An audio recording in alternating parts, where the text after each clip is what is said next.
Alrighty, hello YouTube Nation. Don't laugh at me. Minecraft Nation, that's what I meant to say. I say stupid things whenever I start videos. Minecraft Nation, hello. I have my wife here. Hi. And this is her first YouTube video. This is my second YouTube video that we've done for Minecraft, so yeah. And we wanted to share some of the things that we've learned that make us successful in Minecraft. Yeah, so just some tips about things like once you learn how to do like the basics, the basic stuff, then you want to learn how to be able to make a house like mine. That's huge. And we're not going to teach you how to like be creative or anything like that. We're going to teach you how to You can't teach that. You learn it's like yourself. Yeah, it's like an art. You just got to do it. It's like a spiritual gift.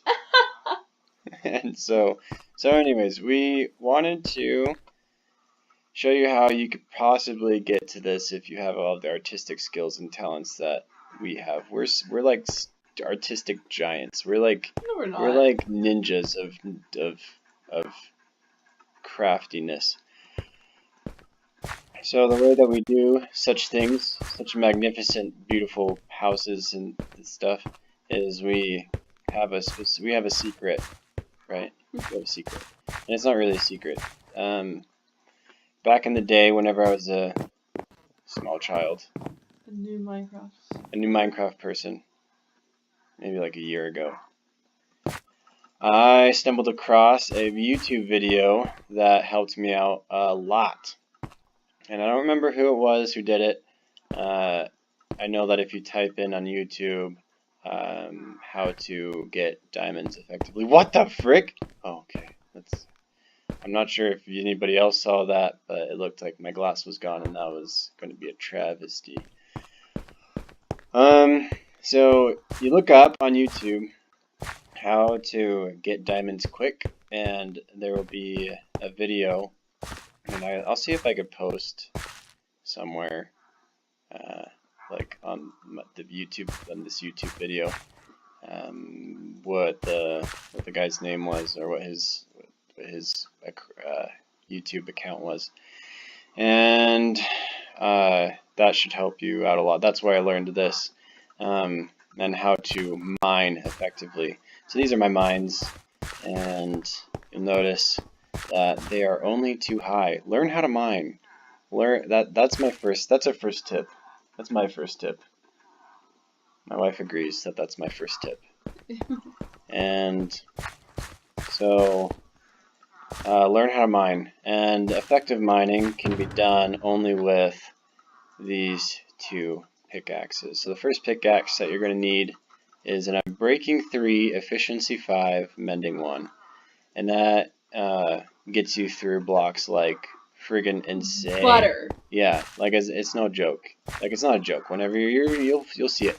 Efficiency 5 is almost too much. I think the guy in the video, he only had efficiency 4.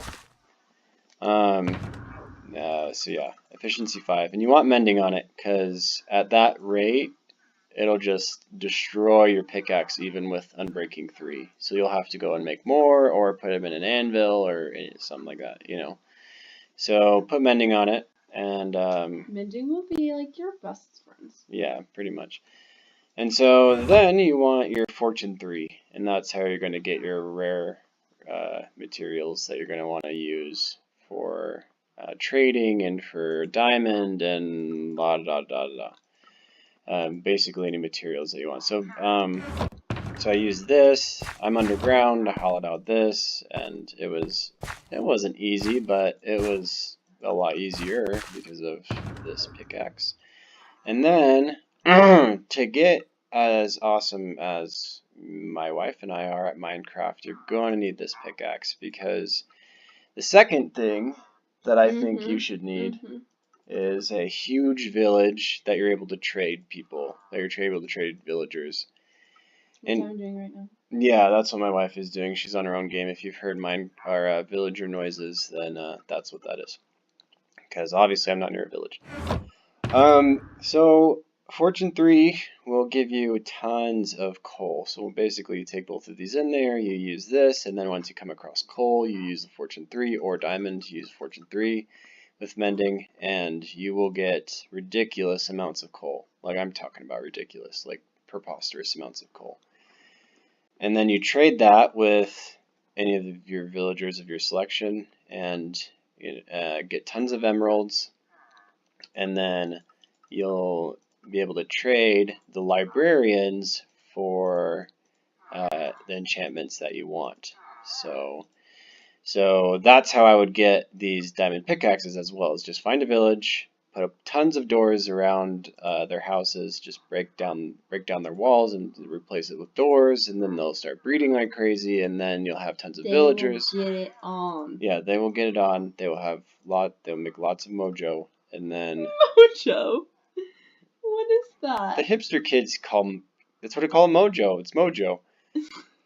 And then you so yeah, you trade them, and then you trade with villagers, and then you get all the enchantments that you want, basically. And make, like, my village before it was destroyed by someone who I will not name, is my village had hundreds of villagers in it, and it was preposterous. It was actually a big, huge hassle. But I got all the enchantments that I ever wanted. So let's see. You've got the protection 4, protection 4, protection 4, protection 4, and breaking, feather falling, anything that I have ever wanted, sharpness, and then my flame, and breaking power, mending, anything that I've ever wanted. It's been great. So that is the second step, is get a huge village, trade for your enchantments. And then the last thing that I think is essential to becoming an excellent Minecraft player is to learn anvil mechanics. So to get these kind of enchantments on all of this stuff the most effectively, you need to be able to cram a bunch of enchantments on there. And even still, I'm not perfect at it, obviously. I don't have all the enchantments that I ever wanted, but learn how to do anvil mechanics. And I believe there's a what's it called? YouTube video. Not a YouTube video. I've looked up so many YouTube videos on anvil mechanics. Nobody knows what they're doing. Even the people who know what they're doing don't know what they're doing. Oh yeah, it was a wiki page. Somebody who is much smarter than I am. Who does know what they're doing. Who absolutely knows what they're doing. Put a wiki page up about anvil mechanics. Look up that you look up that wiki page. So I told you about a YouTube video to help you learn how to mine. Now the third step is to look up a wiki page on anvil mechanics. Anvil mechanics. Look that up. It's so good. It'll teach you about how the anvil works. And I know that it seems self-explanatory. Just put 2 items in there and then it comes out. Well, not whenever it comes down to what the experience is going to be like, how much the experience costs. The experience is actually how much it costs to put things through the anvil is actually not as easy as you would seem. And anybody who's done it knows that. Learn it. Learn how to do it. Essentially, just the basics is that the more times you put something in an anvil, the more it's going to cost. So try not to put your stuff through the anvil if you can. And then learn what each enchantment has a specific. So say, for example, I want to put the sword in here. It's too expensive already. I've done it too many times. Okay. But say I wanted to put the sword in here and put another enchantment on there. This enchantment has a specific cost. So for example, if I wanted to put, I guess this isn't a good example. Say I wanted to put sharpness on here. Sharpness costs something different than unbreaking. So it's cheap. I can't remember whether it's cheaper or more expensive. I know that to put thorns on a pair of pants or on armor is crazy. Thorns is one of the most expensive enchantments that you could put on there. And then there's a different cost for naming something. There's a different cost for repairing something, and finally there's another cost for however many times you've put it through the anvil. And it's a multiplier. And so basically, the more times you put it in there, it multiplies the expense of it exponentially.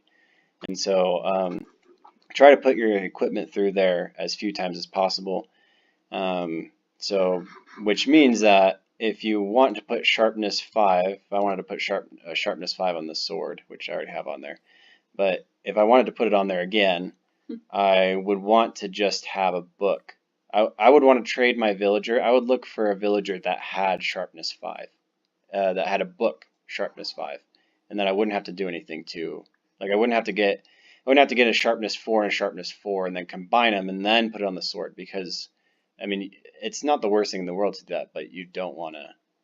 You just want your items to go through the anvil as least as possible, and it does carry over. So if I do a book, I have a book, I combine those and make another book, and then I put it, do another book and then another book, and I have all these enchantments on one book. All of that, like the number of times you put the books through, like say I have this book and it's been through the anvil like 5 times. And I have the sword and it's only 1, it's going to come out and it's going to be 6 times. So it takes the highest number, basically, and it transfers over. So if I have a book and then I have a sword, the sword will come out and it'll be 6. So anyways, that's anvil mechanic. And I know that it's complicated, even me dumbing it down, but I mean, I guess I didn't do a very good job dumbing it down. So, yeah. Look up anvil mechanics if you didn't get enough out of that, if it's not confusing enough for you. But learn all that stuff. So what was it? Number 1, get those 2. Learn how to mine. Get those 2 pickaxes that I talked about.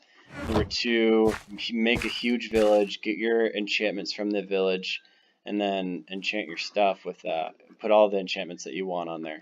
And then finally, learn anvil mechanics. That's why, and I think that this is the craziest thing. Some people go and they do the enchantment table. Enchantment table is good for some things, but definitely not getting the best stuff. If we want the best stuff, go to a village. The village is the only way that you're going to be able to, you're going to have enough experience to be able to make the best stuff. So, yeah. Amen to that, son. Stop trying so hard, Kayana. Everyone can tell. Okay, anyways, that is it, and those are just the if you're a beginner, if you're a beginner, I'm probably gonna make another YouTube video about basics, but this is beyond the basics. This is where like you're, whenever you're experienced, whenever you want to become like that Minecraft player, that's just awesome. And so, so this, if you're that player, if you've seen the basics, you know what the basics are, and you want to know what the next step is, that's the next step, is do those 3 things and then continue on, and then you'll have the resources to go take down those ocean monument, what are those? Yeah, ocean monuments, the woodland mansions, and you'll be able to PvP, and you'll be able to do all these things that you only see the YouTubers do, so yeah, I think that those are the most essential things. Anything else that you think of? You did great. I'm very proud of you. Oh, thank you. So, anyways, have fun, Minecraft world. Take these things and use them. They are knowledge from above, from the other YouTubers. I am just a vessel. I'm just like a microphone in a singer's hand. And I just give information. I am a conduit of information that has come from my Minecraft ancestors. Anyways, have a good day, and yeah, bye. Yep.